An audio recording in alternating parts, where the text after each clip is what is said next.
جای اینکه بچه‌ها تو بذاری غرق بازی‌های گوشی بشن، چرا این آزمایش‌های علمی خفن رو امتحان نمی‌کنی؟ یه دایره از قوطی آلومینیومی ببر و به 8 قسمت مساوی تقسیمش کن.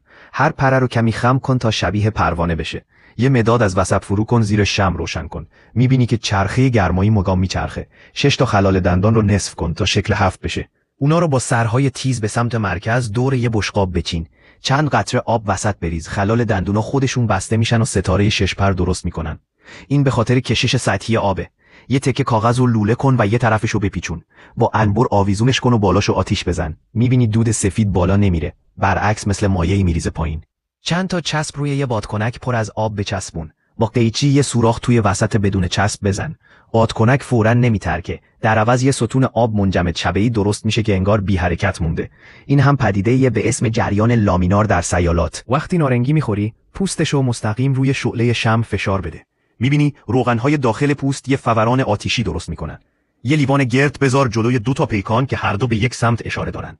وقتی نصف لیوان آب توش میریزی، میبینی یکی از پیکانها به راست و اون یکی به چپ نشون داده میشه. این یعنی عدسی مهدب تصویر رو وارونه میکنه. یه بادکنک رو زیر آب نگه دار و پرش کن. همون لحظه که میترکه یه نمای ابری مثل قارچ درست میکنه که دیدنش جالبه. برای دیدن ویدیوهای بیشتر به پیجم سر بزن.